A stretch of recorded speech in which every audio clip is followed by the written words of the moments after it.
India versus Australia రివ్యూలో మనం అందరి గురించి డిస్కస్ చేసుకున్నాం గానీ, హర్షదీప్ సింగ్ గురించి డిస్కస్ చేసుకోలేదు.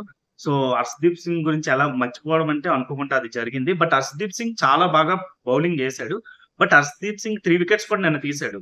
బట్ ఎక్కడ హర్షదీప్ సింగ్ కొంచెం మనకి డేంజర్ అనిపిస్తున్నాడు అంటే, అవతల టీమ్‌కి ఈజీగా రన్స్ ఇచ్చేస్తాడేమో అనిపిస్తుంది ఏంటంటే, హర్షదీప్ సింగ్ వేరియేషన్స్ ఎక్కువ ట్రై చేస్తున్నాడు. యాక్చువల్‌గా తన లైన్ అండ్ లెంగ్త్ కరెక్ట్‌గా ఏస్తే వేరియేషన్స్ ఆటోమేటిక్‌గా తనకి నేచురల్‌గా వచ్చేస్తున్నాయి. ఇన్ స్వింగ్ గాని, ఔట్ స్వింగ్ గాని తనకి పిచ్ కండిషన్స్ బట్టి ఈజీగా వస్తున్నాయి. బట్ తనేం చేస్తున్నాడంటే వైడ్ యార్కర్స్ ఏద్దామని గాని, లేదంటే లెగ్ సైడ్ ఏద్దాం, కొంచెం లెగ్‌కి బీట్ చేద్దామని గాని, ఇలా వేరియేషన్స్ ఎక్కువ ట్రై చేస్తున్నాడు. రోహిత్ శర్మ కూడా కొంచెం మనం ఫీల్డ్‌లో చూస్తే కొంచెం ఇరిటేట్ అవుతున్నాడు. వార్న్ కూడా చేస్తున్నాడు. అంటే "నువ్వెందుకు వేరియేషన్స్ చేస్తున్నావు అబ్బాయి?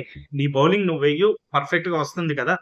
నిజంగా చెప్పాలంటే నిన్న ఫస్ట్ 3 ఓవర్స్ హర్షదీప్ సింగ్‌కి చాలా బాగా టర్న్ అయింది. అండ్ ఫస్ట్ బాల్ మనం చూస్తే మిడిల్ స్టంప్ మీద నుంచి స్వింగ్ అయిందది. వార్నర్ ఔట్ అయింది బాల్ చూస్తే. సో, తనకి నేచురల్‌గా స్వింగ్ వస్తుంది. తనెందుకు ఎక్కువ వేరియేషన్స్ చేస్తున్నాడు అని అనిపిస్తుంది. బట్ ఓవరాల్‌గా ఈ వరల్డ్ కప్‌లో చాలా ఆహ్, ఎక్కువ వికెట్స్ తీసాడు మన టీమ్ తరపున. సో, హర్షదీప్ సింగ్ అయితే మాత్రం మనకి చాలా ప్లస్. బట్ ఆ వేరియేషన్స్‌ని కొంచెం తగ్గించుకుంటే బావుంటదనేది అనిపిస్తుంది. మేబీ సెమీ ఫైనల్, ఫైనల్‌లో తను అదే చేస్తాడనుకుంటాను. ఓవరాల్‌గా హర్షదీప్ సింగ్ చాలా బాగా పెర్ఫార్మన్స్ అయితే ఇస్తున్నాడు.